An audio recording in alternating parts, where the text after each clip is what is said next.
చేయకపోతే ఇంకా నువ్వు ఏమి పొందుకుంటావు?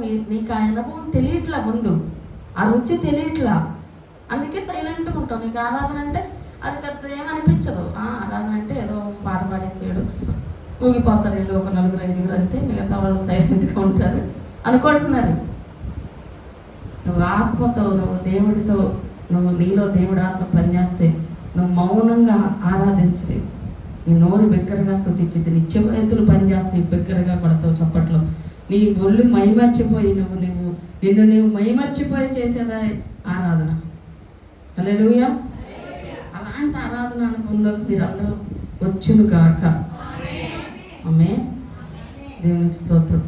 మరి ఈరోజు మనం ఒక చిన్న వాక్యాన్ని మనం ధ్యానం చేసుకుందాం.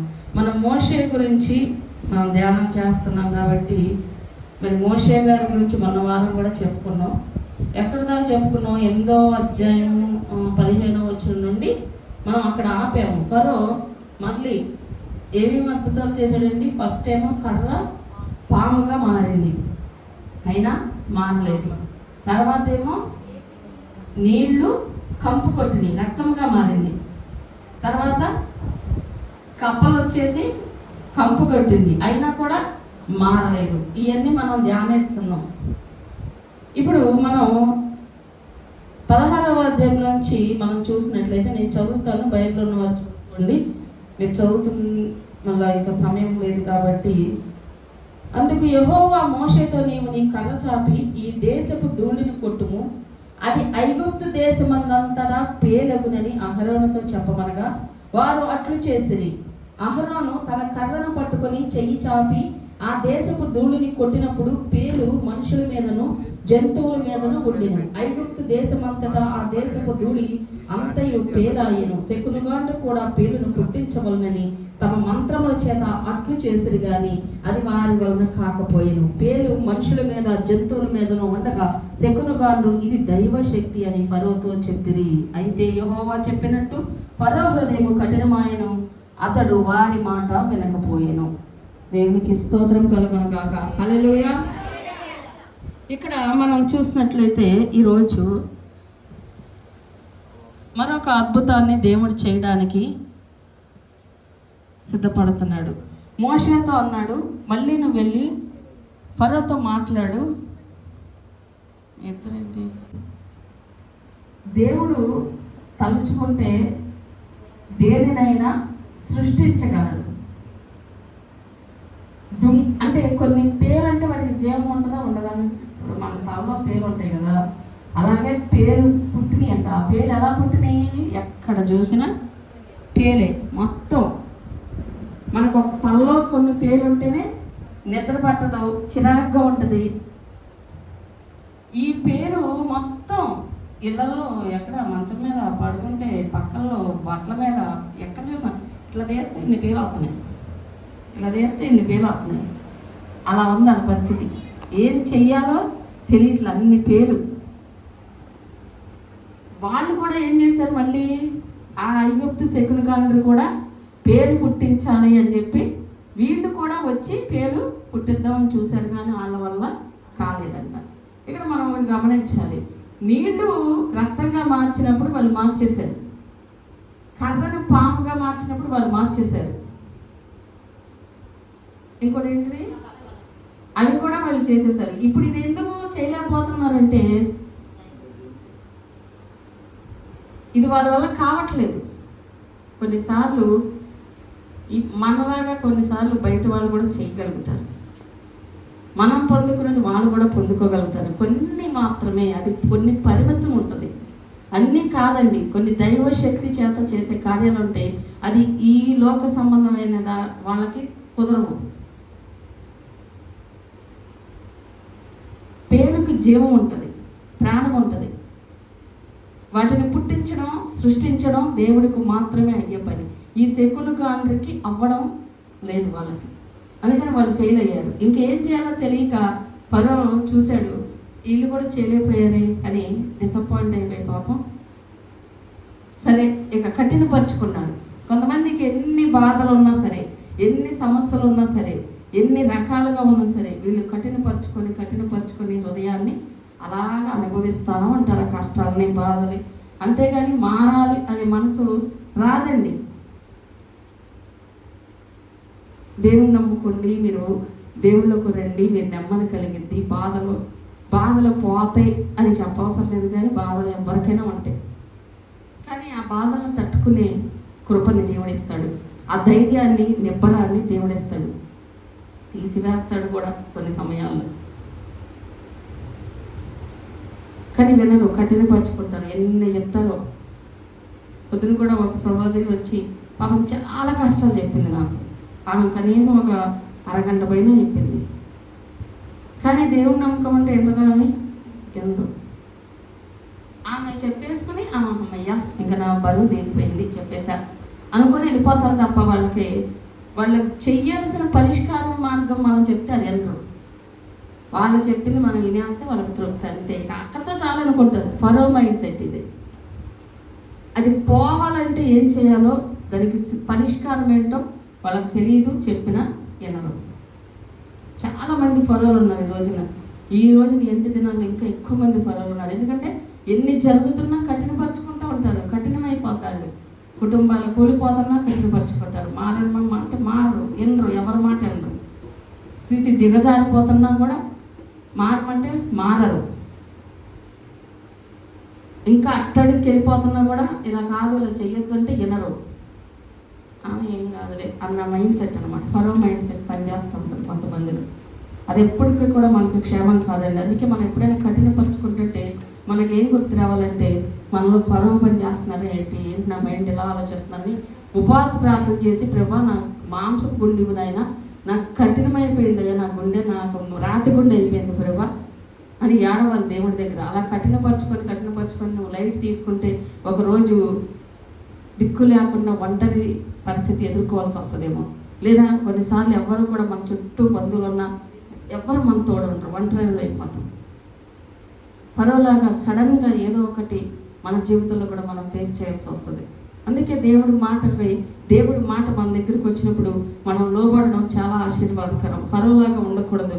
అయితే తర్వాత ఏం జరిగిందో చూద్దాం. నీవు నా ప్రజలను ఒక నిమిషం కఠినమాయను, అతడు వారి మాట వినకపోయాను. కాబట్టి యెహోవా మోషేతో, నీవు ప్రొద్దున లేచి ఫరో ఎదుట నిలువుము, ఇదిగో అతడు ఏటి వద్దకు పోవును, నీవు అతనిని చూచి నన్ను సేవించుటకు నా ప్రజలను పోనిమ్ము. నీవు నా ప్రజలను పోనీయని ఎడల చూడుము, నేను నీ మీదకి, నీ సేవకుల మీదకి, నీ ప్రజల మీదకి, నీ ఇండ్లలోనికి ఏకల గుంపును పంపెదను. ఐగుప్తుల ఇండ్లను, వారున్న ప్రదేశమును ఏకల గుంపులతో నిండి ఉండును. మరియు భూలోకములో నేనే యెహోవానని నీవు తెలుసుకున్నట్లు ఆ దినమున నేను నా ప్రజలు నివసించుచున్న గోషేను దేశములో నివసించదను.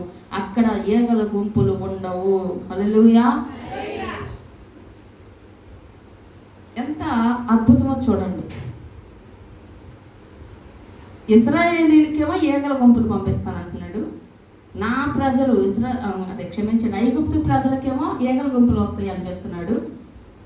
దేవుని బిడ్డలైన వారికేమో ఏగలు ఉండవంట. అంటే ఒకే చోట ఉన్నారు, కానీ ఒకళ్ళ మీద అవి పని చేస్తే ఒకళ్ళ మీద అవి పని చేయవు. దేవుళ్ళు ఉంటే ఆ తేడా ఇదేనండి. కొన్నిసార్లు మన పక్కన అక్కడే ఉన్నా కూడా కొన్ని మనల్ని అంటనే కూడా దేవుడు, ఐగుప్తులో కలిగిన ఏ రోగము నీకు రాదు అన్నాడు. మనం ఏం భయపడిపోవసలు, అమ్మమ్మ వచ్చేసింది, నా పక్కన వాళ్ళకి వచ్చింది, నా ఇంటి పక్కన వాళ్ళకి వచ్చేసింది, అలా అయిపోయింది, ఇలా అయిపోయింది, నా పరిస్థితి కూడా ఇక అయిపోద్దేమో, దిగిపోద్దేమో, అంటుకుంటుందేమో, నేను అలా అయిపోతానేమో అని భయపడాల్సిన పని లేదు. ఎందుకంటే నువ్వు ఈ వాగ్దానాన్ని ఎత్తిపెట్టి ప్రార్థన చేయి. ప్రభు అన్నాడు, అదే పక్కనే ఉన్న గోషేను దేశంలో ఉన్న ఇశ్రాయేలు ప్రజలకి ఏగల గుంపులు ఉండవు, కానీ నీకు పక్కనే ఉన్న నీకు మాత్రం ఉంటాయి. భయంకరమైన ఏగలు కొట్టినాయి అంట. ఐగుప్తులో మొత్తం ఇళ్ళంతా కొంచెం ఏగలు వస్తే మనకి ఎంత చిరాకు ఉంటుందండి. అసలు వాళ్ళు పడినన్ని తెప్పలు నిజంగా ఎవరో పడినేమో అనిపిస్తుంది నాకు. అన్ని ఏగల గుంపుల్ని వారు భరించారు, సహించారు. ఎక్కడ చూసినా ఏగలే. పేరు పోయింది అనేసరికి మళ్ళీ ఏగలు, ఒకటి పోయింది అనేసరికి మళ్ళీ ఒకటి. ఎందుకు ఇన్ని శ్రమలు అంటే, వాళ్ళు చేయాల్సింది ఏంటి? ఇశ్రాయేలు ప్రజల్ని పోనేస్తే చాలు. దేవుడు అంటున్నాడు వాళ్ళని వదిలేసే అంటే వదలలేకపోతున్నాడు ఫరో. వాళ్ళతో బాగా పని చేయించుకోవడం అలవాటు అయిపోయింది. ఈ లోకంలో ఫరో ప్లేస్లో అపవాదిని పెట్టుకోండి, ఇశ్రాయేలు ప్లేస్లో మనల్ని పెట్టుకుందాం. మనల్ని కూడా ఈ లోక క్రియలు, లోక బానిసగా ఉన్న మనల్ని, లోక ఆశలకి బానిసలు అయిపోయిన మనల్ని అపవాది కూడా వెళ్ళనివ్వడు. తొందరగా చర్చికి వెళ్తుంటే వెళ్ళనిస్తాడా? వెళ్ళనివ్వడు. ఆ ఆచారాలు, ఆ వ్యవహారాలు అవన్నీ కొన్ని అంటారుతూనే ఉంటాయి. ఎంత కాదనుకున్నా మళ్ళీ వచ్చేద్ది మనలో. ఆ పచ్చి ఉండిపోద్ది మనలో, ఆ పచ్చి ఉండిపోద్ది. అది బయటపడుతుంటుంది అప్పుడప్పుడు. పెళ్ళిళ్ళకో, పేరెంటాలకో, ఫంక్షన్లకో, విందులకో, వినోదాలకో బయటకు వచ్చేద్ది. ఇది ఇలా చేయాలి కదా, ఇది అలా చేయాలి కదా, ఇవన్నీ వస్తాయి. ఇవన్నీ ఎక్కడి నుంచి వచ్చినాయి అంటే అక్కడి నుంచి వచ్చినాయి. నువ్వు ఇలా కాదు, ముందు అసలు బైబిల్లో ఎలా ఉందో అది చేయరు. అసలు బైబిల్ ఏం చెప్తుందో అది చేయరు. వీళ్ళు కూడా అలాగే ప్రవర్తిస్తున్నారు. వదలట్లేదు. అపవాది వదలట్లే వాళ్ళని, ఫరో వదలట్లేదు వాళ్ళని. చూద్దాం అప్పుడు ఏం జరిగిందో.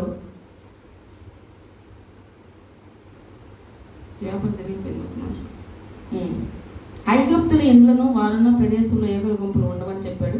తర్వాత అక్కడి నుంచి నా ప్రజలను నీ ప్రజల నుండి ప్రత్యేకపరచుదును. హల్లెలూయా, హల్లెలూయా. ఈ మాట ఉంటే నాకు ఎంత ఇష్టమో.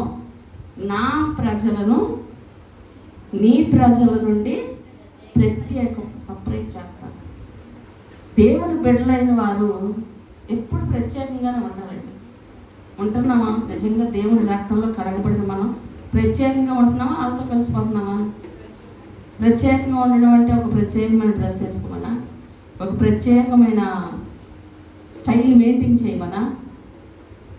దేవుడు బిడ్డ అనగానే చూడంగానే నీ యొక్క స్వభావం, నీ విధేయత, నీ మాటలో వీళ్ళు దేవుని నమ్ముకున్నారు అని తెలిసిపోవాలి. బయటకు 10 మంది అక్కడ దేవుని ఎరగని వాళ్ళు ఉన్నా, నువ్వు ఒక్కడివే దేవుని ఎరిగిన బిడ్డగా ఉంటే ఆ 10 మంది మాటలతో పాటు వాళ్ళు ఎలా మాట్లాడితే కొంతమంది ఉంటారు, నేను చూస్తుంటా, వీళ్ళు ఊసరపల్లిలాగా ఎక్కడికి వెళ్తే అక్కడికి ఆ స్లాంగ్ వచ్చేది వీళ్ళకి. అక్కడికి వెళ్తే ఇప్పుడు సపోజ్ దేవుడిని ఎరగని వాళ్ళు కొంతమంది ఉన్నారనుకోండి, వాళ్ళ మాటలు, వాళ్ళ వ్యవహారం, వాళ్ళ మాట తీరు, వాళ్ళ ఒక స్వభావం వేరుగా ఉంటాయి. కంటికి కన్ను, పంటికి పళ్ళు, దెబ్బకి దెబ్బ అనే మెంటాలిటీ వాళ్ళది. ఒకడు కొట్టిన వాళ్ళకి 2 కొట్టు అంటారు. వాళ్ళు ఒక మాట అన్నారు అనుకో, 2 మాటలు అని అంటారు. నీకేం తక్కువ, నువ్వు ఎందుకు పడాలి? ఆ పక్కన ఉన్న వాళ్ళు కూడా అవును నీకెందుకు, నీకు అంత కరమేమైంది, నువ్వు ఎందుకు పడాలి మాటలు, పడు నువ్వు ఏం కాదు, నీకు తోడుగా నేను ఉంటా అని అంటారు. అప్పుడు దేవుని బిడ్డలుగా ఆ మధ్యలో ఒకవేళ ఆ 10 మంది మధ్యలో ఒకళ్ళగా మనం అంటే మనం ఏం చెప్పాలి? అవునమ్మా అంతే కదా, మరి నేను ఎందుకు అన్నట్టాడు అను పర్వాలేదులే అని చెప్పాలి. అది కాదు చెప్పాల్సింది. అంటే ఒక ప్రత్యేకత నీకు మాటలో, స్వభావంలో, నీ ఆలోచనలో, నీ హృదయంలో ఒక ప్రత్యేకత కనిపించింది. వాళ్ళలాగా ఉద్రేక పరిచే మెంటాలిటీ మనకు ఉండకూడదు. వాళ్ళలాగా తీర్పు తీర్చుకునే మెంటాలిటీ మనకు ఉండకూడదు. అర్థమవుతుందా మీకు? ప్రత్యేకత కనిపించాలి. వాళ్ళ మనస్తత్వం ఎలా ఉంటుందో మీకు తెలుసు. దేవుని బిడ్డలాగా ప్రత్యేకంగా ఉంటున్నావా? దేవుడు అంటున్నాడు, నా ప్రజలను నీ ప్రజల్లో అంటే నేను సపరేట్ చేస్తా. ఆయన చేస్తున్నాడు, చేశాడు. అలా మనం బ్రతుకుతున్నామా? అలా బ్రతకట్లేదు. ఈ రోజున కలిసిపోతారు. కొన్ని చోట్ల చర్చికి వచ్చినప్పుడే ఉంటారు సపరేట్గా. కొంతమంది చర్చికి వచ్చినప్పుడు మాత్రం అమ్మ వీళ్ళు దేవుని బిడ్డలే అనిపించుకునేలా ఉంటారు. మరి లోకంలోకి వెళ్తే నిన్ను చూడంగానే చెప్తారా ఎవరైనా నువ్వు దేవుని నమ్ముకున్నావని? నీ యొక్క ప్రవర్తన, నీ యొక్క స్వభావాన్ని బట్టి, నీ వస్త్రధరణ బట్టి. వస్త్రధరణ ఎలా ఉంటుంది? దేవుని నమ్ముకున్న వాళ్ళు వస్త్రధరణ ఎలా ఉంటుంది చెప్పాలి. బయట ఇప్పుడు వాళ్ళు జిగేలు వస్తే ఆ జిగేలు మనం వేయాలా? అలాగే ఆలోచిస్తారు. ఇప్పుడు వాళ్ళు ఏం చేస్తున్నారో ఆడలో కలిసిపోవాలని చూస్తున్నారు తప్ప, నేను ఒక దేవుని బిడ్డని, నేను సింపుల్గా ఉండాలి, అతిగా అలంకరించుకోవడం దేవుని వాక్యానుసారం కాదు, మీరు పరిమితిగా ఉండాలని దేవుడు చెప్పాడు. దేనికైనా మితంగా ఉండాలని దేవుడు చెప్పాడు. మన మాట మితంగా ఉండాలి, మన అలంకరణ మితంగా ఉండాలి. ఇవన్నీ వాక్యానుసారంగా ఉన్నప్పుడు మనం ప్రత్యేకంగా ఉండాలి అని ఎందుకు ఆలోచించుకోము? మనం కూడా కలిసిపోతాం. నువ్వు కలిసిపోతున్నావు అంటే నువ్వు ఫరో బిడ్డవే. రేపు వాళ్ళు మునిగినట్టు మనం మునగాలి. రేపు ఉగ్రత దిన ముందు మనకు కూడా ఎటువంటి మినహాయింపులు ఉండవు. ఒకవేళ నువ్వు చర్చిలో ఉన్నా, నువ్వు బాప్తిసం తీసుకున్నా, నువ్వు దేవుని బల్లలో చెయ్యేసినా, నువ్వు నలుగురితో సహవాసం కలిగి ఉన్నా, రేపు ఒక రోజు ఉంది, జడ్జిమెంట్ రోజు ఉంది ఖచ్చితంగా. ఆ రోజు తెలిసిపోద్ది ఎవరి భక్తి ఏంటనేది. ఈరోజు నువ్వు ప్రత్యేకంగా బ్రతికితే, ఈరోజు నువ్వు ప్రత్యేకంగానే దేవుడు భయం కలిగి జీవిస్తే నీ ప్రత్యేకత కనిపించాలి. నువ్వు దేవుని నమ్ముకున్నావా అలా అడగాలి వచ్చి. అది నీలో కనిపిస్తుంది, నీ మాటలో కనిపిస్తుంది, నీ వస్త్రధనంలో కనిపిస్తుంది, నీ సింప్లిసిటీలో కనిపిస్తుంది అని వాళ్ళు అడగాలి వచ్చి. ఒకరు వెంటనే గుర్తుపట్టేయాలి. గుర్తుపట్టరు. మనం చెప్పుకోవాలి కొన్నిసార్లు, నేను దేవుని నమ్ముకున్నానండి అని చెప్పుకునేదా తెలియదు కొంతమంది. అలా ఉంటారు. వాళ్ళ వస్త్రాలు అబ్బో అసలు ఇది ఒక్కటి ఉండదు తప్ప మ్యాక్సిమం యాజ్ ఇట్ ఈస్ దింపేస్తున్నారు ఈ మధ్యన. మాకేం తక్కువ అండి, దేవుడు మమ్మల్ని ఆశీర్వదించాడు కదా. నేను ఆశీర్వదించింది ప్రతి ఒక్కళ్ళకి ఒక లెక్క ఉంటుందండి. మనకు దేవుడు ఏదైనా ఆశీర్వాదం ఇస్తే మనం దానికి లెక్క చెప్పాలి. రేపు నేను దేవుడు దీవించాడు అనుకోండి, బాగా దీవించాడు అనుకో, ₹1,00,00,000 వచ్చినాయి అనుకో, నీకు ఏం చేస్తావు? దాంతో ఒక 50 లక్షల అపార్ట్మెంట్ కొనేసి ఒక 50 లక్షలు బంగారం కొనేసుకుంటే అది లెక్క చెప్తాం రేపు. ప్రభు 50 లక్షల అపార్ట్మెంట్, 50 లక్షల బంగారం మొత్తం వేసుకున్నానయ్యా అంటే పో, నువ్వు కూడా వాళ్ళతో పాటు. నీ 50 లక్షలు నీ 50 లక్షలు కాదు, నువ్వు నేను ఆస్వాదించా కదా. నా కొరకు ఎంత ఖర్చు పెట్టావు, నా బిడ్డల కోసం ఎంత ఖర్చు పెట్టావు, అనాథల కోసం ఎంత ఖర్చు పెట్టావు, విధవరాల కోసం ఎంత ఖర్చు పెట్టావు, దిక్కులేని వారి కోసం ఎంత ఖర్చు పెట్టావు. ఇదే లెక్క రేపు మనం దీవించే కొద్ది మన గొప్పలు పెరగాలి. దేనికి? మనం వాడే బట్టలకి, మనం వాడే నగలకి, మనం వాడే తిండికి కాదు పెరగాల్సింది. కొంతమంది స్థాయి పెరిగే కొద్ది వీళ్ళ లెవెల్ ఇంకో లెవెల్లో పెరిగింది. తిండి ఇంకొంచెం కాస్ట్లీగా తింటారు. తిను, మంచి ఫుడ్ తిను, చచ్చిపోయి పిచ్చి పిచ్చి తినమని దేవుడు చెప్పలేదు. మంచిదే తిను, కాస్ట్లీదే తిను, కానీ నువ్వు తిన్న దాంట్లో కనీసం ఒక్క పూట ఖర్చు, భోజనం ఖర్చు అయ్యేదన్నా నువ్వు అనాథల కోసం నువ్వు కేటాయించగలగాలి. ఒక నెలలో కనీసం ఒక్కరోజు నీ భోజనం ఖర్చు ఎంత అవుతుందో ఆ ఒక్కరోజుది నువ్వు పక్కన పెట్టాలి. విధవరాలు ఎవరైనా దిక్కులేని వారు మన కంటపడినప్పుడు, మన నోటీస్కి వచ్చినప్పుడు వాళ్ళకి మనం ఎంతో కొంత సహాయం చేసే మనసు మనకు ఉండాలి. నాకే లేదు కదండి, నేనేం చేస్తానండి అంటారు కొంతమంది. నీకు ఉన్న దాంట్లో మనం చెప్పారుగా, పాస్టర్ గారు ఏం చెప్పారు చెప్పండి, గుర్తుందా? పేద విధవరాలు ఏం చేసింది? ఆమెకున్నదే 2 కాసులు. ఆ మొత్తం ఏం చేసింది? కానుకల పెట్టలో వేసేసింది. ఓకే, ఆమెకు విధవరాలు. ఇంకొక విధవరాలు ఏం చేసింది? కొంచెం పిండి, కొంచెం నూనె, ఒక అప్పం. ఆమెకి ఇంకా అదే ఆ రోజుకి. ఆమె దగ్గరికే దేవుడు ఏమన్నాడు? అప్పుడు దాకా ఏలియానేమో చక్కగా కాకులతో పోషిస్తున్నాడు. ఆయన అక్కడ సారే క్షమించండి అక్క, నీళ్లు చక్కగా ఒక చిన్న నది ఉంది, ఆ నది దగ్గర నీళ్ళు తాగుతున్నాడు. అక్కడికే కాకులు తీసుకొచ్చి ఆహారం పెట్టేస్తున్నాయి. కేరీతి వాగు, అక్కడ చక్కగా పోషించబడుతున్నాడు. వద్దొద్దు, నువ్వు ఇక్కడ తిన్నది చాలు, అది ఎండిపోయిందంట. దేవుడికి చాలు ఆగు అంటాడు నీటిని. ఎండిపోగానే మళ్ళీ ఎవరి వైపు చూడాలి? అప్పుడు ఏలియా మళ్ళీ దేవుడి వైపు చూసాడు. అయ్యా ఇప్పుడు దాకా ఇక్కడ పోషించావు కదా, మళ్ళీ ఏంటి ప్రభా అంటే, పద ఎక్కడి నుంచి కాదా, ఆ పలానా బాగా డబ్బున్న వాళ్ళ ఇంటికి వెళ్ళి అన్నాడా? పలానా డబ్బున్న వాళ్ళ ఇంటికి వెళ్ళి నీకు మంచి పోషణ ఇస్తాడని చెప్పాడా?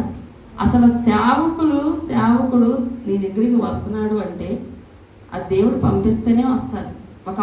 ఒకటి ఏదైనా నువ్వు గొప్పలి నువ్వు దేవుడి కోసం వాడాలి అంటే అది దేవుడు నీకు ఇచ్చిన అవకాశమే. అది నాకే లేదు కదా, నేనెలా ఇస్తానండి అని అనుకుంటే ఇంక నువ్వు మేలు అనుభవించలేవు. అది నీకు వచ్చిన ఆపర్చునిటీ. నీకు లేకపోయినా కూడా 2 కాసులు వేసినట్లుగా నువ్వు ఇవ్వగలగాలి. అలా ప్రతిదానికి వివరాల కోసం తీయాలి. అందుకే నేను ఒక డబ్బా పెడతా ఇక్కడ. మీరు ప్రతి నెల మీరు కొంత అమౌంట్, చిన్న అమౌంటే చెప్పాను. ఆ చిన్న అమౌంట్ మీరు విధవరాల కోసం, అనాథల కోసం మీరు వెయ్యండి. అది సంవత్సరానికి ఒకసారి మనం దానికి వాడినప్పుడు నువ్వు రేపు దేవుడికి లెక్క చెప్పగలుగుతావు. ప్రభా నేను తీశాను, నాకున్న దాంట్లో నేను వేసాను ప్రభా అని చెప్పడానికి కనీసం ఒక మాట ఉంటుంది. ఎంతసేపు నా కడుపు, నా కష్టాలు, నా బాధలో, నా తెప్పలో నేనే తింటా, నేనే ఉంటా, నా పిల్లలు ఇంకా ఎక్కువైనా డబ్బులైనా మిగిలితే బ్యాంకులు దాసేసి అదేమంటే మా పిల్లలు పెళ్ళికి కావాలి, చదువుకు కావాలి, వాటికి కావాలి, వీటికి కావాలి, అది కొనాలి, ఇది కొనాలి. నీ పిల్లల కోసం నువ్వు కూర్చుకుంటున్నప్పుడు నీకు దేవుడి లెక్క రేపు ఉంటుంది. అడిగినప్పుడు ప్రభువా నా బిడ్డకే కాదు, నీకు నిజంగా విశ్వాసం ఉంటే నువ్వు బిడ్డల కోసం నిజంగా దాచుకోవాల్సిన అవసరం లేదు. నువ్వు పేదవాళ్ళకి చేసే సహాయం, నువ్వు అనాథులకు చేసే సహాయం, నువ్వు దేవుడి కోసం ఖర్చు పెట్టే ఖర్చు అంతా ఆయన అకౌంట్లోకే వెళ్ళేది. అది దేవుడు నా నామం పేరట చేసిన దాన్ని నేనేం చేస్తాను, ప్రతిఫలం ఇస్తాను. ఈ బిడ్డలకు వచ్చేసిద్దా దేవుడు, నువ్వేం అడగవసరం లేదు. అసలు ప్రత్యేకంగా నువ్వు అడగవసరం లేదు. దాచుకుంటావే, నా బిడ్డలకు కావాలి, నా బిడ్డలకు కావాలి, వాళ్ళ చదువుకు కావాలి, వాళ్ళ పెళ్ళికి కావాలి, వాళ్ళ దానికి కావాలి, వాళ్ళ దీనికి కావాలి. నువ్వు దాచుకుంటున్నావే, నువ్వే చేసుకో అంటాడు దేవుడు. మనం ఆశీర్వదించబడ్డా ఉంటే దానికి ఒక లెక్క ఉంటుంది. ప్రత్యేకత కనిపించాలి. మనం వస్త్రధరణలో, మన మాటలో, మన స్వభావంలో, మన అలవాట్లలో, మన ఆహార శైలిలో, ఇలా ప్రతి దాంట్లో దేవుని బిడ్డలు అంటే ఖచ్చితంగా ప్రత్యేకంగా ఉండాలండి. కలిసిపోయేటట్టుగా ఉండకూడదు. మాటల్లో కలిసిపోతారు. వాళ్ళు 4 జోకులు వస్తే వీళ్ళు ఒక 2 జోకులు వేసుకొని కలిసిపోయేటట్టుగా, బూతులు మాట్లాడుతుంటే వెళ్ళిపోయి అక్కడ 4 కూర్చున్నారనుకోండి, వీళ్ళు కూడా వెళ్ళి అక్కడ ఒక బూతు. అలా కాదు. నువ్వు ఆ బూతులు మాట్లాడడానికి ఏం చేయాలి, దేవుడి బిడ్డలైన వారు అక్కడ ఉండడానికి ఇష్టపడరు, పక్కకు వచ్చేస్తారు. మంచి సినిమా పాటలు వస్తున్నాయి అనుకోండి, మంచి డిస్కో పాటలు ఏం చేస్తారు కొంతమంది, దేవుని బిడ్డలే ఆనందిస్తారు. మ్యూజిక్ నువ్వు ఆనందిస్తున్నావు అంటే నువ్వు దేవుళ్ళలో కరెక్ట్గా లేదు. ఆ మ్యూజిక్ నీకు ఇరిటేషన్ తెప్పించాలి. నిజంగా దేవుళ్ళ ఆత్మలో బలపడే కొద్దండి ఈ లోక సంబంధమైన అన్నీ మనం ఆనందించదు. ఆ మాటలు కానీ, ఆ డ్యాన్స్లు కానీ, ఒకప్పుడు అవన్నీ ఆ వస్తే భలే ఉంది, ఊగుతాం, భలే ఉంది, అసలు ఆ బీట్ భలే ఉంది, ఆ స్టెప్ భలే ఉంది అని ఆనందించాలనిపించింది. దేవుళ్ళలో లోతుగా వెళ్తున్న కొద్ది ఆ సౌండ్ నీకు కొత్త, నీకు చిరాకు వచ్చేది, వినలేవు, నువ్వు పక్కకి వెళ్ళిపోతావు. ఖచ్చితంగా నువ్వు పక్కకి వెళ్ళట్లేదు, ఎంజాయ్ చేస్తున్నావు అంటే నీకు అర్థమైపోవాలి నీ ఆత్మీయస్థితి సరిగ్గా లేదు. నువ్వు లోతుగా వెళ్ళాలి, పైన వెళ్ళావు. ఇంకా నీలో పచ్చి ఉంది. పచ్చి పొల్ల పడితే ఏమొచ్చింది, పొయ్యిలో పొగే వచ్చింది, అది కాలదు. దేవుళ్ళలో నువ్వు కాలాలి, అగ్నిలా మండాలి. నువ్వు మండితేనే ఇంకొకరికి వెలుగు అవుతావు, ఇంకొకరికి దీవెన అవుతావు, నీ కుటుంబానికి దీవెన అవుతావు, సంఘానికి దీవెన అవుతావు. నువ్వు మండలేదనుకో, నీ పొగొత్తుంటే నువ్వేమి ఇంకా అన్నమే ఉడికిద్ది, నువ్వు దేనికి పనికిరావు. నువ్వు మండకపోతే, నువ్వు పొగొచ్చే పొలలాగా ఉంటే నీలో ఇంకా పచ్చి ఉంది, లోకమనే పచ్చి ఉంది, సినిమాలనే పచ్చి, ఈ లోక సంబంధమైన ఆనందాలు, ఈ పచ్చి పని చేస్తుంది. ఇంకా నీలో ప్రత్యేకంగా లేవు నువ్వు దేవుళ్ళు. అప్పుడు ఆ పచ్చి కాలదు, సరిగ్గా కాలదు, మండదు. అప్పుడు మనం లోకానికి వెలుగ్గా ఉండదు, మనం కూడా వాళ్ళతో పాటు కలిసిపోతాం. అంతే. నీ బంధువుల్లో నువ్వు ప్రత్యేకంగా ఉండాలి, నీ ఇంట్లో నువ్వు ప్రత్యేకంగా ఉండాలి, నువ్వు ప్రత్యేకంగానే జీవించాలి. నీకంటూ ఒక ప్రత్యేకత ఉండాలి దేవుడి దగ్గర. అలా నా బిడ్డ అంటే ఇప్పుడు దానియేలు అనగానే మనకేం గుర్తొస్తుంది, ప్రార్థన గుర్తొస్తుంది. 3 సార్లు ప్రార్థన చేసేవాడంట. ప్రార్థన గుర్తొచ్చింది. అతడు సింహాల బోన్లోకి వెళ్ళాడు కాబట్టి, దేనికోసం వెళ్ళాడు సింహాల బోన్లోకి? ఫోటో దిగడానిక, సెల్ఫీ తీసుకోవడానిక, ఊరికే వెళ్ళాడా భార్య చెప్పేద్దామని? ప్రార్థన చేయొద్దు అంటే చేసినందుకు కదా తీసుకెళ్ళి వేసేసారు. ఆయనకంటూ ఒక ప్రత్యేకమైన రికార్డు ఉంది బైబిల్లో. ఎస్తేర్ అనగానే ఒకటి గుర్తొచ్చింది. ఏంటిది చెప్పండి? ఉపవాసం గుర్తొచ్చింది కదా. ఎస్తేర్ ఉపవాసం చేసి సాధించుకుంది, పట్టుదల కలిగిన స్త్రీ అని ఎస్తేర్ గురించి కూడా మనం ఒక రికార్డు ఉంది. ఇప్పుడు మామ గురించి తీసుకుందాం. ఫలానా అమ్మగారు వచ్చిందంటే రాగానే పెద్ద గొడవ అయితేనే ఒక రికార్డు ఉంటుంది. అప్పటికి ఫలానా ఆమె ఇక్కడికి ఉందమ్మో వచ్చిందంటే ఇంకా ఇప్పుడు మనం సైలెంట్గా ఉండాలి. ఇప్పుడు ఆమె వచ్చినట్టు మళ్ళీ ఏదో ఒకటి అంటుంది, ఇద్దరే మనం అక్కడి నుంచి వెళ్ళిపోతాం ఎటువంటి అంటూ అదొక రికార్డు ఉంటుంది. కొంతమంది ఫలానా వచ్చిందంటే మంచిగా బలపరిచింది అని రికార్డు ఉంటుంది కొంతమందికి. ఫలానా వచ్చిందంటే ఆమె సాక్ష్యం ద్వారా ఆమె మాటలు ఓదార్పు కలిగిస్తాయి, ఆమె మాట్లాడుతుంటే చాలా ఓదార్పుగా ఉంటుంది, రికార్డు ఉంటుంది కొంతమందికి. ఫలానా వచ్చిందంటే గొడవ పెద్దది చేసేద్ది, అందుకే మనం చిన్నప్పుడే సైలెంట్గా ఉందాం అని భయపెట్టేద్దాం కొంతమంది. అలాంటి రికార్డులు కాదండి. మనకంటూ ఒక రికార్డు, ప్రత్యేకమైన రికార్డు ఉండాలి ప్రతి ఒక్కరికి. ఇప్పుడు మనం పరిశీలన చేసుకుందాం. మన రికార్డు ఏమని ఉంటుంది? సపోజ్ మన బంధువుల దగ్గరికి వెళ్ళాం అనుకోండి. సపోజ్ మన రికార్డు ఏంటి? ఫలానా వచ్చింది, నా సిస్టర్ వచ్చిందంటే చక్కగా ఆ వస్తే దేవుని కలిగి ఉంటుంది, ఆ మాట్లాడితే నెమ్మదిగా ఉంటుంది, ధైర్యంగా ఉంటుంది, చక్కగా దేవుడి విషయాలు చెప్పింది. పోనీ వాళ్ళు దేవుడిని ద్వేషించేవాళ్ళు అనుకోండి, వాళ్ళకి దేవుడు అంటే ఇష్టం లేదనుకోండి, అయినా కూడా మన గురించి చెప్తారు, వీళ్ళు మన మాట వినరమ్మా, వీళ్ళు మన లోకంలో లేరమ్మా. ఆ రికార్డైనా ఉందా కనీసం? వీళ్ళు మాతో పాటు కలిసిపోతారు, అన్నీ చేస్తారు, దేవుడు నమ్ముకున్నారు, అయినా మా చెల్లి అన్నీ చేసేది మాలాగానే అనే రికార్డు ఉందా? ఏ రికార్డు ఉంది మనకి? ఏ ప్రత్యేకత ఉంది మనకి? మా చెల్లి దేవుడు నమ్ముకుందండి, ఏమంటే చేయదు, దూరంగా ఉంటుంది, ఆ రికార్డు ఉందా? నా సాక్ష్యం ఉందా? గ్రేట్. నిజంగా ఇక్కడ ప్రత్యేకపరుస్తున్నాడంట, దేవుడే ప్రత్యేకపరుస్తున్నాను అన్నాడు. ఇప్పుడు బైబిల్లో కూడా ప్రతి ఒక్కరికి ఒక రికార్డు ఉంది కదా, ఒక సాక్ష్యం ఉంది కదా. దావీదుకి ఒక సాక్ష్యం ఉంది. ఏంటా సాక్ష్యం? ఆరాధన చేస్తాడు, అద్భుతంగా ఆరాధన చేస్తాడు. యేసేపుకి ఒక రికార్డు ఉంది. ఏంటిది అది? పాపానికి దూరంగా పారిపోయాడు. అలాంటి అవకాశం వస్తే ఎవరైనా ఉపయోగించుకోకుండా ఉంటారండి నిజంగా పురుషులు. ఈరోజు సినిమాకి తీసుకెళ్తాను రా బన్నీ, నీకో టికెట్ బుక్ చేశా అంటే ఏం చేయాలి? బన్నీ దూరంగా పారిపోతావు, దగ్గరగా. చెప్పండి డానియల్ గారు. సపోజ్ ఇవి ఏదకే కదా, ఇప్పుడు ఒక సినిమా టికెట్ బుక్ చేసాను, ఎవరే వేస్ట్ అయిపోద్దిరా, అసలు ఇది దొరకట్లేదురా, ఎవరికి దొరకట్లేదురా, నాకు దొరికింది ఆన్లైన్లో కొన్నాను డబల్ రేట్ పెట్టి. అలాంటిది అవునా, ఇవ్వ నా కోసమే కొన్నావా, ఇప్పుడు దీన్ని వేస్ట్ చేయకూడదు, ఫీల్ అవుతాడు పాపం అని వెళ్ళిపోతే మన రికార్డ్ పోయే. అదే ఆ ప్రత్యేకత. నీ ప్రత్యేకత సమస్య వచ్చినప్పుడు బయటపడుద్ది. కొంచెం తినండి, ఏం కాదు, మేము అక్కడ పెట్టలేదు, తినండి, కొంచెం తినండి అనగానే మొహమాట పెడుతున్నారు. మరి నేను తినను కానీ కొంచెం తింటాలే, ఏమనుకో. అక్కడ పోద్ది కొంతమందికి. ఇలా కొన్ని మనం ప్రత్యేకత కనిపించుకోవాలండి. ప్రత్యేకత కోసం సింహాల బోన్లోకి వెళ్ళాడు దానియేలు. ప్రత్యేకత కోసం చావుకు తెగించింది ఎస్తేరు. ప్రత్యేకత కోసం తన ఉద్యోగం పోయిద్దా, తన ప్రాణమే పోయిద్దా అని ఆలోచించుకోకుండా యేసేపు పరిగెత్తాడు. ప్రత్యేకత కోసం జీవించిన వాళ్ళు బైబిల్లో ఖచ్చితంగా తిప్పలు పడ్డారు. తిప్పలు పడకుండా చక్కగా బ్రతికిన వాళ్ళు ఎవరూ లేరు. నువ్వు ప్రత్యేకంగా జీవించాలంటే ఖచ్చితంగా కొన్ని నువ్వు ఫేస్ చేయాలి. కానీ దేవుడి దగ్గర నీకు ఒక ప్రత్యేకమైన స్థానం ఉంటుంది. ఇప్పుడు మనల్ని ఎవరైనా స్పెషల్గా చూడాలనుకుంటామా? నాలుగుల్లో అట్లా చూస్తే బాగుండు అనుకుంటామా?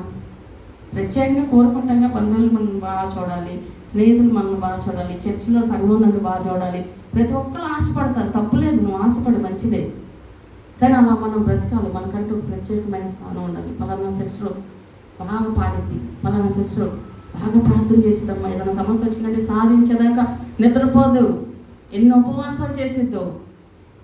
పలానా బ్రదర్ పరిచయం బాగా చేస్తాడు, ఓపిక లేకపోయిన పాపం ఆయన టైం చూసుకోకుండా మరి అవసరమైతే సెలవు పెట్టినా చేస్తాడు, అంత డెడికేటెడ్గా ఉంటాడు పరిచయంలో.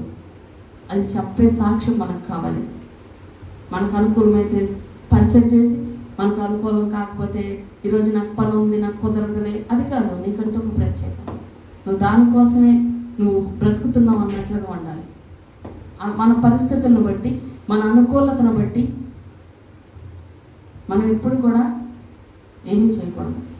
దేవుడి కృపను బట్టి, దేవుడి మీద ఉన్న ప్రేమను బట్టి మాత్రమే మనం ఏం చేసినా చేస్తామో దానికి ప్రతిఫలం ఉంటుంది. మనం ఉన్న పరిస్థితిని బట్టి ఎప్పుడైతే మనం చేస్తూ ఉంటామో ఖచ్చితంగా కోల్పోతామండి.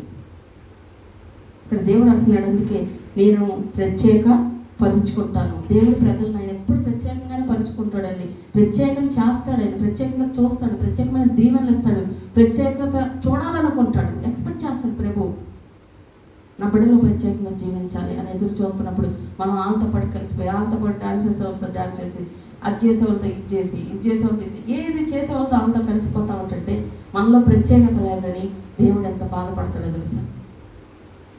మన అందరితో పాటు వస్తాయి నీకు కూడా. అందుకే నీకు ప్రత్యేకత ఉండాలి. నువ్వు ప్రత్యేకంగా దేవుడి కోసం జీవిస్తే నేను దేవుడు ప్రత్యేకంగా చూస్తాడు. నన్ను ఘనపరచు వారిని నేను ఘనపరుస్తాను. వాక్యం గుర్తుపెట్టుకోండి, నన్ను ఘనపరిచేవారిని నేను దీనికోసం రేపు బల్లారాధనలో చెప్తా. దేవుడు నాకు దీనికోసం స్పెషల్గా మాట్లాడాడు ఈ యొక్క సబ్జెక్టు. కాదు, అది అందరూ ఉన్నప్పుడు చెప్తామని నేను దాన్ని నోట్స్ రాసి పెట్టుకున్నాను. నన్ను ఘనపరిచే వారిని నేను ఘనపరుస్తాను, నన్ను తృణీకరించే వాళ్ళు నేను కూడా తృణీకరిస్తాను. నువ్వు దేవుడిని ప్రేమిస్తే దేవుడిని ప్రేమిస్తాడు, ప్రేమించకపోయినా ప్రేమిస్తాడు. కానీ నువ్వు ఆయనకి ఇచ్చే విలువను బట్టి నీకు బహుమతి ఉంటుంది. నువ్వు ఆయనకి ఇచ్చే ప్రత్యేకతను బట్టి నీ ఆశీర్వాదం ఉంటుంది. నువ్వు ఎలా చూస్తున్నావు, దేవుడు నిన్ను అలాగే చూస్తాడు. నువ్వు ఎంత ఇంపార్టెంట్ ఇస్తావో, దేవుడికి ఎంత ప్రాధాన్యత ఇస్తావో, ఎంత ప్రథమ స్థానం ఇస్తావో, నిన్ను కూడా అలాగే ఉంచుతాడు.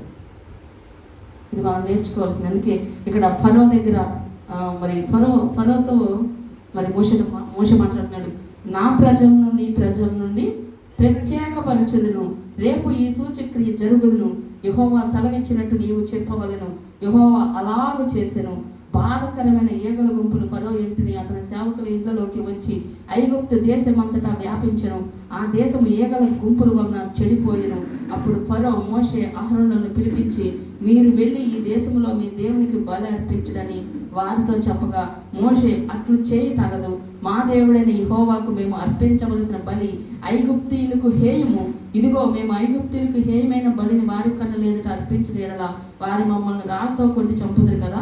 మేము అరణ్యంలోనికి 3 దినముల ప్రయాణం అంత దూరము పోయి మా దేవుడైన యెహోవాకు మాకు సెలవిచ్చినట్లు మేము ఆయనకు బలి అర్పించదము అనెను. అందుకు ఫరో, మీరు అరణ్యంలో మీ దేవుడైన యెహోవాకి బలి అర్పించడం మిమ్మల్ని పోనిచ్చేదను, కానీ దూరము పోవద్దు, మరియు నా కొరకు నేడు వేడుకొనుడనెను. చాలండి, ఇక్కడ దాకా మనం ధ్యానించి మళ్ళీ మిగతా విషయం వెళ్దాం. ఇక్కడ మనం ఒకటి గమనించాలి. ఎప్పుడైతే ఏగల గుంపులు వచ్చినాయో, జాగ్రత్తగానండి, ఎప్పుడైతే ఏగల గుంపులు వచ్చినాయో వీళ్ళకి చిరాకు వచ్చేసింది, బాధ వచ్చింది.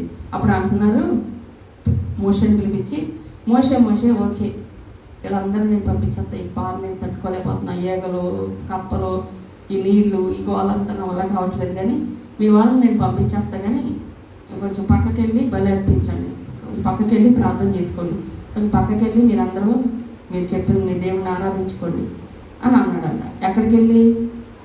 కొంచెం పక్కకి వెళ్ళి. దేవుడు ఏం చెప్పాడు? 3 రోజులు ప్రయాణం అంత దూరముగా అరణ్యంలోకి వచ్చి బలి ఇవ్వండి, ఆరాధన చేయండి అన్నాడు. ఫరో ఏమంటున్నాడు? మనం ఎప్పుడైనా సరే లోకల్ నుంచి మనం దేవుడికి దగ్గర అవుతున్నప్పుడు అండి, మనం చేసే భక్తి కాదు, వాళ్ళు చెప్తారు కొన్ని డైరెక్షన్లు.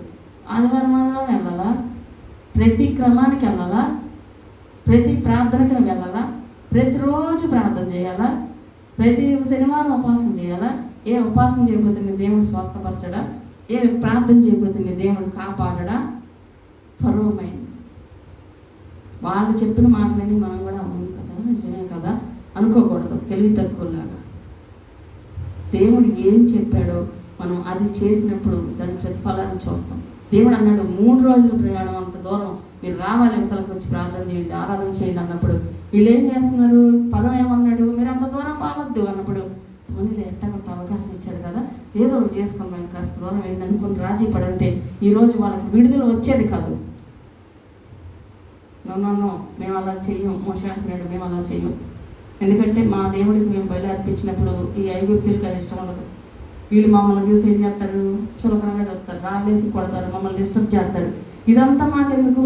మేము మా దేవుడు చెప్పినట్టుగానే దూరం వెళ్తాం, మేము అక్కడికే వెళ్ళి ఆ బలి అర్పిస్తాం అని చెప్పినప్పుడు ఫరో అంటున్నాడు మళ్ళీ, మేము అరణ్యంలోకి పోయి 3 దినములంత ప్రయాణం అంత దూరం పోయి మా దేవుడైన యెహోవా మాకు సెలవిచ్చినట్లు ఆయనకు బలి అర్పించదమనెను. అందుకు ఫరో, మీరు అరణ్యంలో మీ దేవుడైన యెహోవాకి బలి అర్పించడం మిమ్మల్ని పోనిచ్చదును, కానీ దూరముగా పోవద్దు. ఇది మీకు ఒకసారి నేను చెప్పినట్లు గుర్తుంది,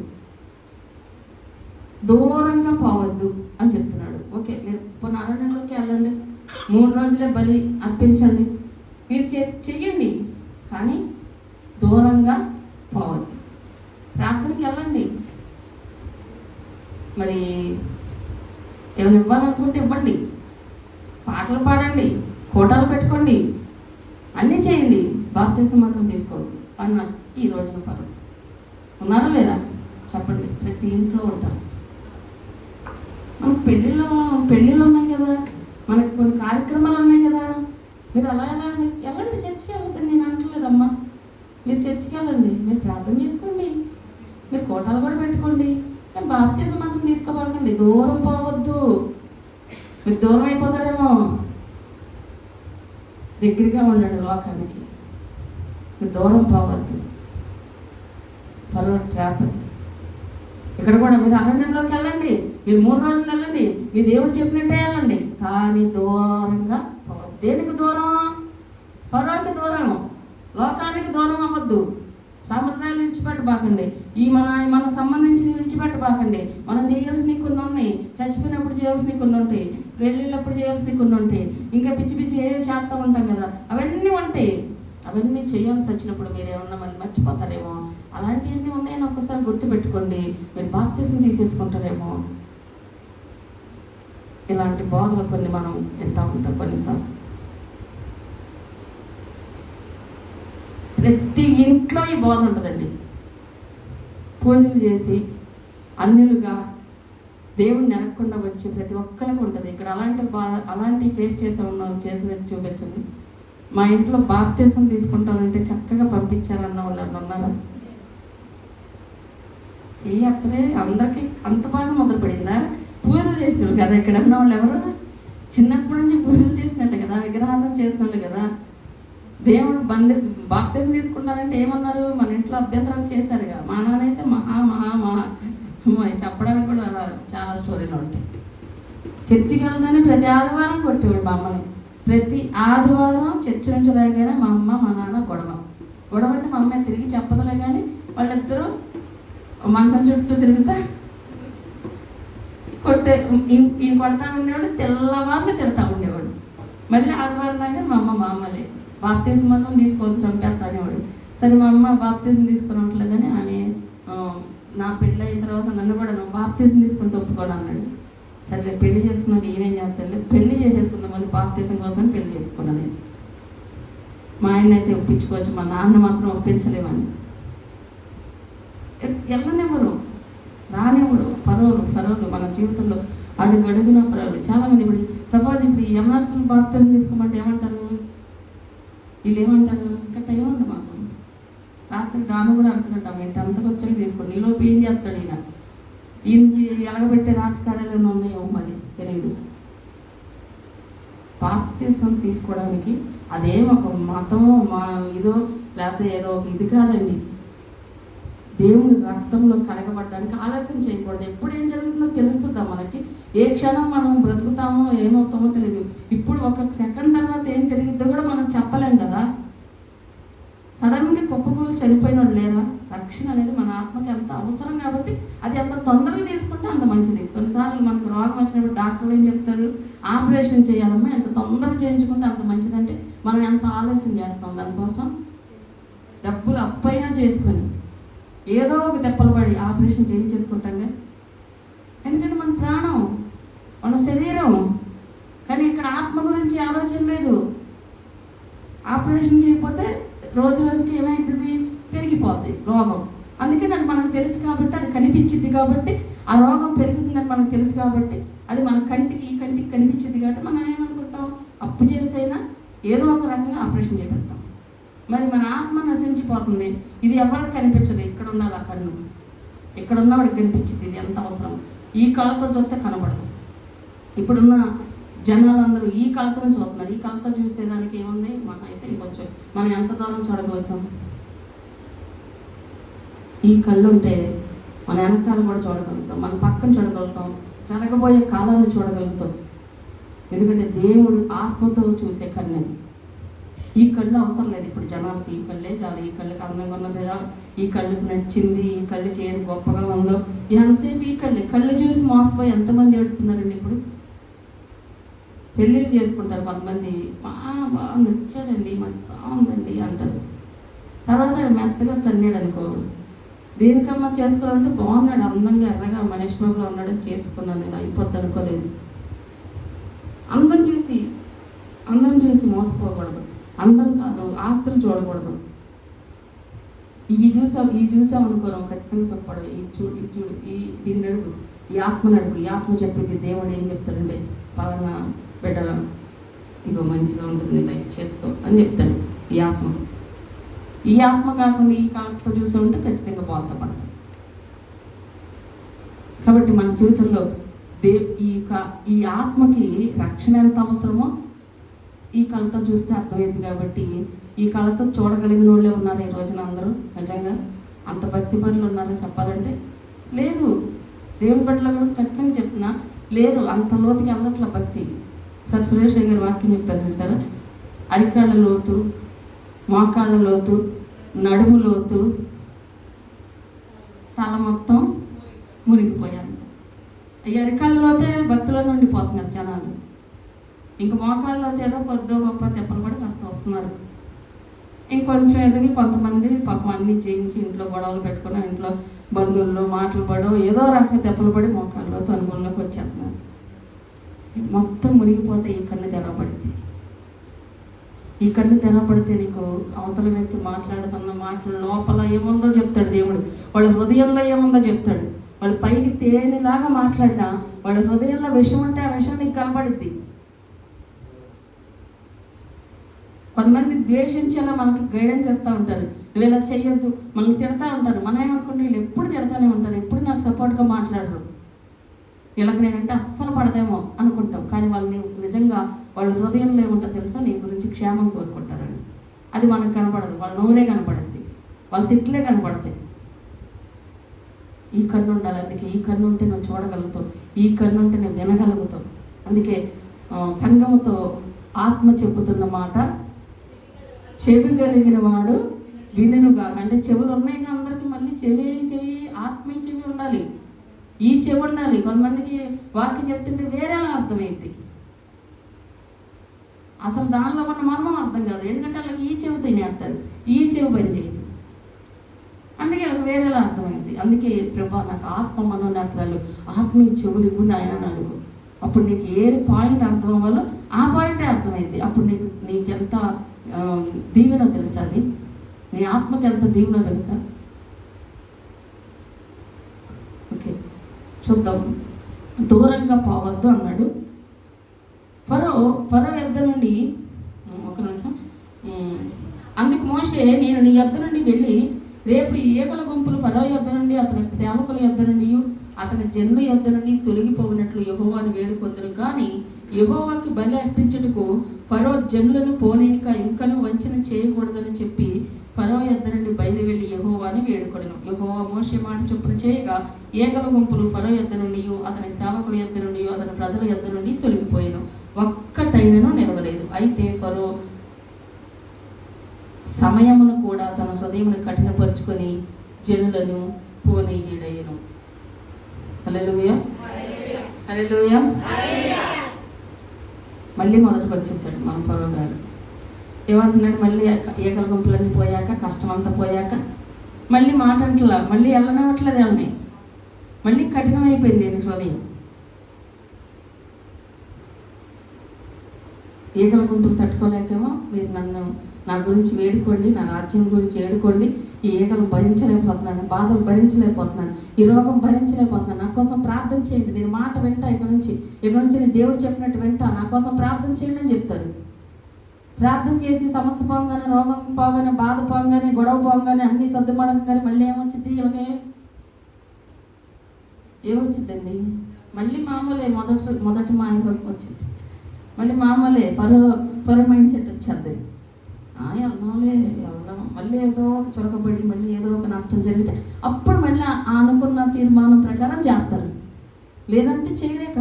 ఫస్ట్ బాధ వచ్చేసినప్పుడు వేసయ్యా నేను చర్చి మానయ్యా, అయ్యా నేను ప్రతి వారం వచ్చేస్తానయ్యా, అయ్యా నేను ఇంకా ఇలా ఉంటానయ్యా, అలా ఉంటానయ్యా, నన్ను ముట్టయ్యా, నన్ను స్వస్థపరిచయ్యా, నన్ను ఆశీర్వదించయ్యా, నాకు దీవెని ఇవ్వయ్యా, నాకు ఉద్యోగం ఇవ్వయ్యా, నాకు పని ఇవ్వయ్యా, ఎన్ని అడుగుతామో. కానీ తీరిపోగానే మళ్ళీ మామూలే. పర్వాలేదు, కఠినపరుచుకుంటే నష్టపోయేది మనమేనండి. అందుకని మన జీవితంలో అటువంటి కఠినమైన మనసు మనం కలిగి ఉండకూడదు. కానీ దేవుడు ఎన్ని అద్భుతాలు చేసి ఇశ్రాయేలుని రప్పించాడు. మన జీవితంలో కూడా మనం రక్షించబడాలంటే ఎన్నో అద్భుతాలు మన జీవితంలో చేశాడు, ఎన్నో కార్యాలు చేస్తున్నాడు. ఆయన ఒక్కటే ఆశ, వీళ్ళు నన్ను ఆరాధిస్తే చాలు, నా బిడ్డలను ఆరాధిస్తే చాలు. ఆయన కోరుకున్నది అదే, అంతకుమించి మన నుండి ఏం కోరుకోవట్లేదు. మనం ఆయనకి ఇవ్వాల్సిన ఆరాధన, ఆయనకి ఇవ్వాల్సిన మహిమ ఆయనకి ఇస్తే ఆయనకి చాలు, ఇంకా వేరే ఏమీ అవసరం. ఆయన కొరకు మనం ప్రత్యేకంగా జీవిస్తే చాలు, ఆయన మన నుంచి ఏమీ కోరుకోవట్లేదు. హల్లెలూయా. అటు రీతిగా దేవుడు మనల్ని బ్రతకడానికి కృపనిచ్చిన గాక. ఆమేన్. ప్రార్థన చేసుకోండి, చిన్న ప్రార్థన. ప్రభా, మా జీవితాల్లో కూడా తండ్రి మీరు ఎన్నో మేలు చేశారు తండ్రి, నీ కృపల ద్వారా నాయన